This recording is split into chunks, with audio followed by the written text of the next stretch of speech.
Welcome back to our channel. সবাইকে স্বাগত জানাচ্ছি আজকের এপিসোডে। আজকে আপনারা যে গল্পটি শুনবেন সেটি সম্পূর্ণ একটি কাল্পনিক কাহিনী। গল্পটির নাম ডামরের ছায়া।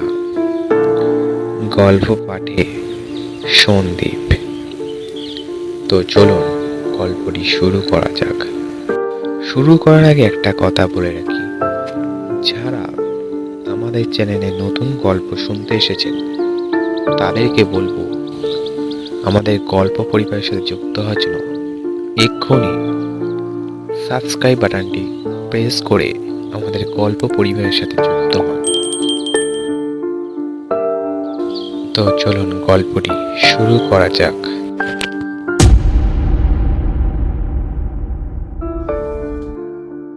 শীতের রাত, ঝিঝি পোকার আওয়াজে ভরা নিস্তব্ধ এক গ্রাম।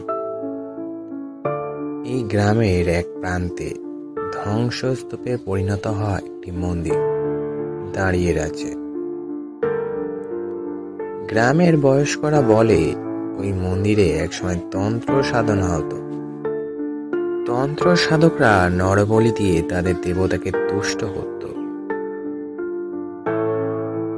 আজ সেই মন্দির পরিত্যক্ত, কিন্তু রাতের অন্ধকারে কখনো কখনো শোনা যায় ডামর বাজনার ভৌতিক আওয়াজ।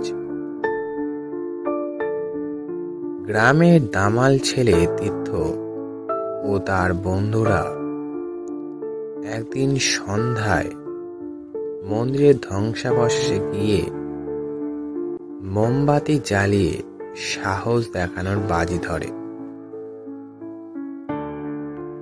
তীর্থ সবচেয়ে সাহসী।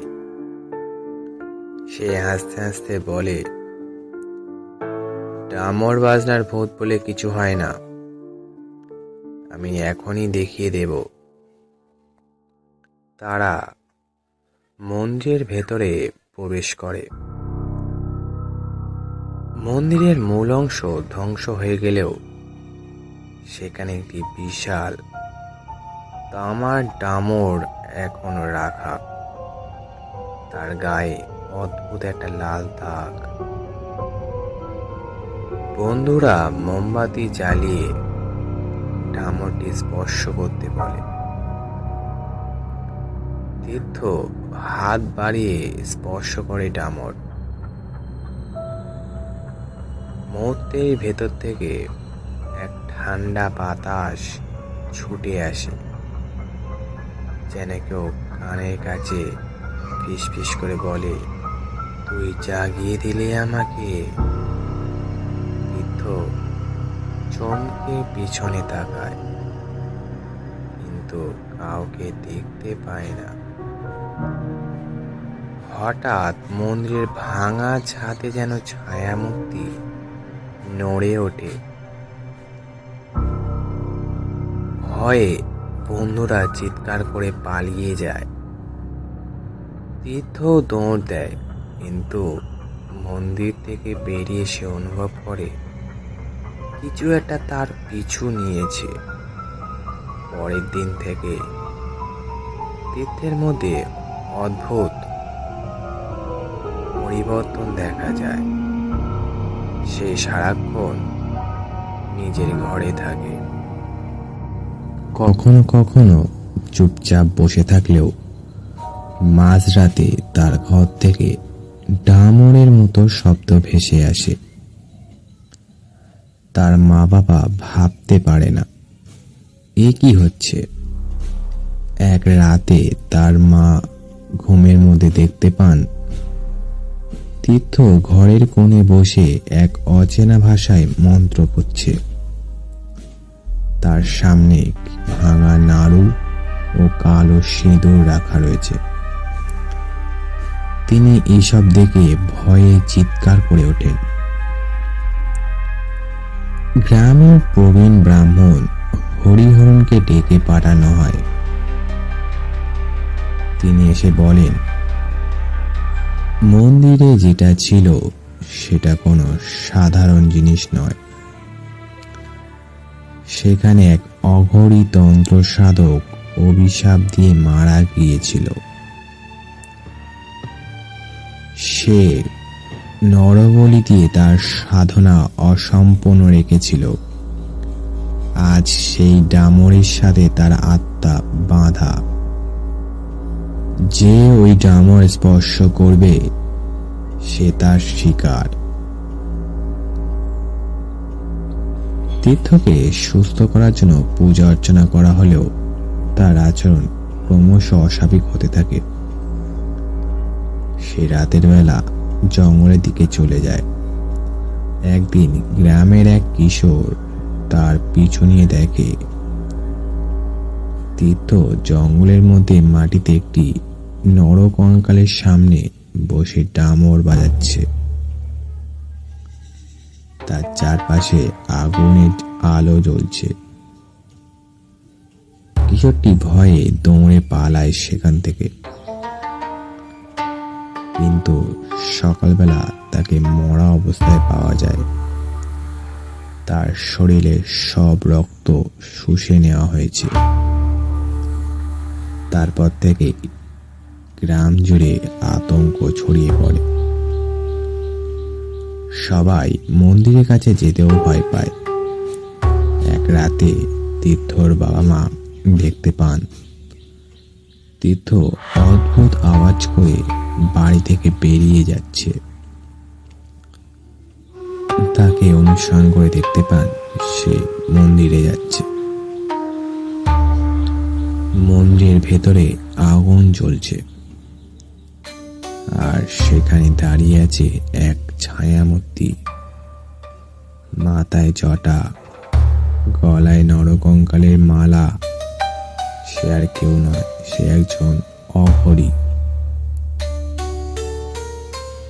তীর্থর হাত থেকে রক্ত গড়িয়ে পড়ছে, আর অঘরী হাসছে।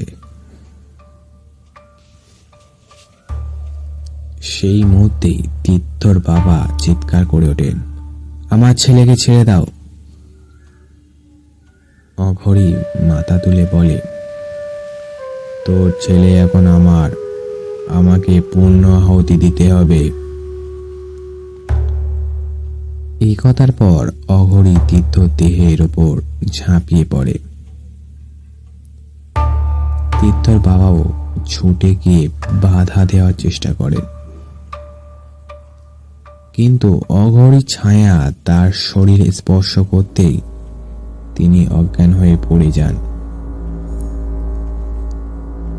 পরদিন সকালে গ্রামবাসীরা মন্দিরে পৌঁছে দেখে তীর্থর দেহ ঝুলে আছে মন্দিরের ছাদ থেকে।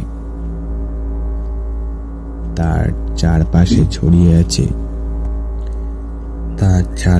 ছড়িয়ে আছে রক্তের ছাপ আর ডামরের ভাঙা টুকরো। মন্দিরের গায়ে লেখা আছে, যা শুরু হয়েছে তা শেষ হবে না। তারপর থেকেই প্রতি রাতে মন্দিরের থেকে ডামরের শব্দ শোনা যায়। কেউ সাহস করেও সেখানে যায় না। গ্রামবাসীরা মনে করে ডামর এখনো তার নতুন শিকার খুঁজছে। শীতে রাতের গা ছমছমে গল্পের বাঁক এবার আরো গভীরে নামল। তীর্থর মৃত্যুতে গোটা গ্রাম আতঙ্কিত। প্রেতাত্মা, তন্ত্র সাধনা আর ডামরের অভিশাপ ঘিরে গ্রামের মানুষ দিশেহারা। তখনই গ্রামে পা রাখেন তান্ত্রিক ব্রহ্মানন্দ। তিনি মা ছিন্নমস্তার উপাসক। তার মন্ত্রশক্তি আর সঠিক তন্ত্রপদ গ্রামবাসীর জন্য শেষ আশ্রয় হয়ে ওঠে। গ্রামের প্রবীণ হরিহরণ ব্রাহ্মণ একদিন ব্রহ্মানন্দের খোঁজ পান। ব্রহ্মানন্দ কাশীর এক তান্ত্রিক, যিনি বিশেষ করে অশুভ আত্মার প্রভাব দূর করতে সিদ্ধহস্ত। তিনি গ্রামে এসে মন্দির পরিদর্শন করেন। মন্দিরের ধ্বংসাবশেষ দেখে তার চোখ গাঢ় হয়ে ওঠে। তিনি বলেন, এখানে এক অপূর্ণ তন্ত্র সাধনা হয়েছে। অঘরী এখানে শক্তির সাধনায় ব্যর্থ হয়েছিল। সেই কারণে তার আত্মা বাধা পড়ে আছে এই মন্দিরে। ডামর তার সঙ্গে জড়িত ছিল, তাই তার স্পর্শ করলে সে আত্মা তৎক্ষণাৎ শক্তি পায়। কিন্তু তার এই পিশাচীয় শক্তির অবসান সম্ভব যদি মা ছিন্নমস্তার সহায়তায় তাকে মুক্তি দেওয়া হয়। তীর্থের মৃত্যুর পর থেকে গ্রামের আরো কিছু মানুষ অদ্ভুতভাবে নিখোঁজ হতে থাকে। রাতের বেলায় ডামরের আওয়াজ আর মন্দির থেকে বের হওয়া এক ধরনের আগুনের আলো স্পষ্ট দেখা যায়। ব্রহ্মানন্দ বুঝতে পারেন অঘরীর প্রেতাত্মা তার পূর্ণ শক্তি ফিরে পাচ্ছে এবং খুব শীঘ্রই সে পুরো গ্রামে ভয়াবহ সর্বনাশ ঘটাবে।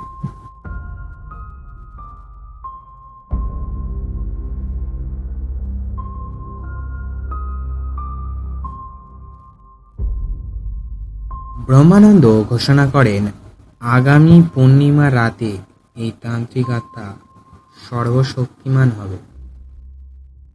তার আগেই আমাদের তাকে মুক্তি দিতে হবে। কিন্তু এ কাজ সহজ নয়। আমাদের মা ছিন্নমস্তার পূজার মাধ্যমে তার শক্তি খর্ব করতে হবে। ব্রহ্মানন্দ তান্ত্রিক প্রস্তুতি শুরু করেন। তিনি মা ছিন্নমস্তার মন্ত্রপাঠের জন্য গ্রামের কয়েকজন সাহসী পুরুষকে মন্দিরে নিয়ে যেতে চান, কিন্তু ভয়ে কেউ এগিয়ে আসে না। তখন তীর্থের বাবা বলেন, আমার ছেলের আত্মা শান্তি পাবে যদি অঘরী মুক্তি পায়। আমি আপনার সঙ্গে যাব।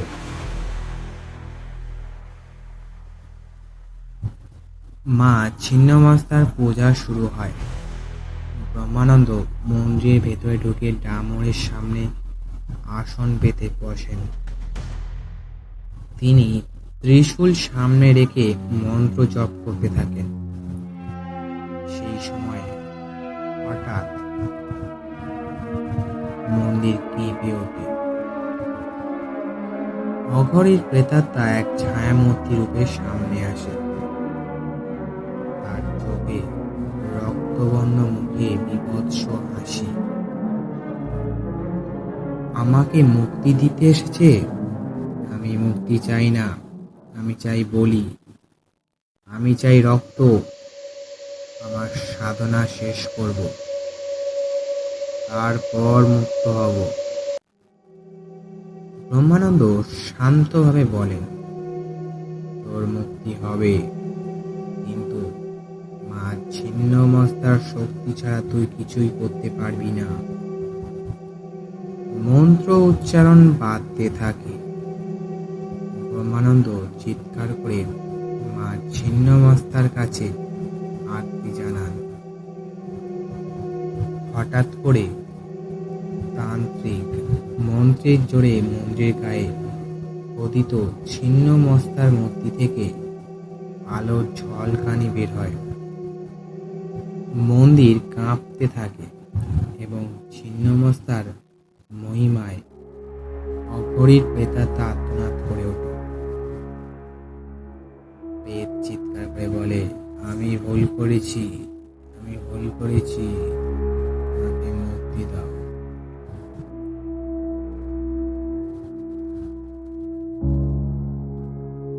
মা ছিন্নমস্তার খাড়া থেকে আগুনের শিখা বেরোয় অঘরীর ছায়া দগ্ধ করে দেয়।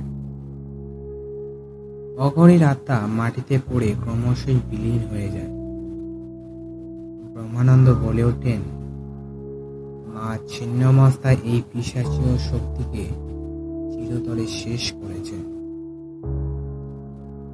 এখন এখানে আর অশুভ শক্তি থাকবে না।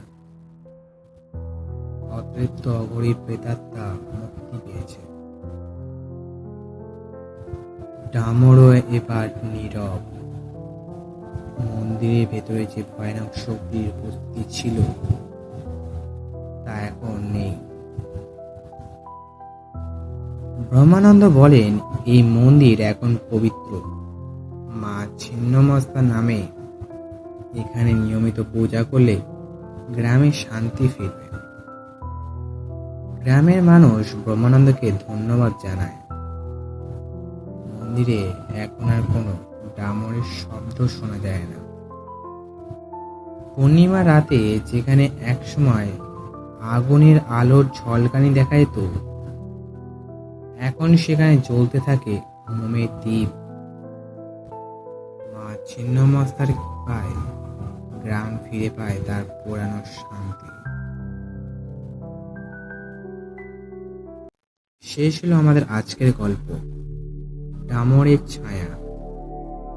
গল্প পাঠে সন্দীপ।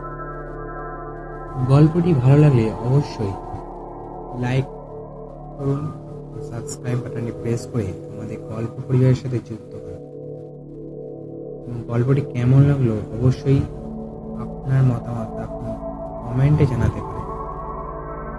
এছাড়াও আমাদের ফেসবুক পেজ ল্যান্ডস্কেপ ভিডিও, সেখানে গিয়েও গল্প শুনতে পারেন।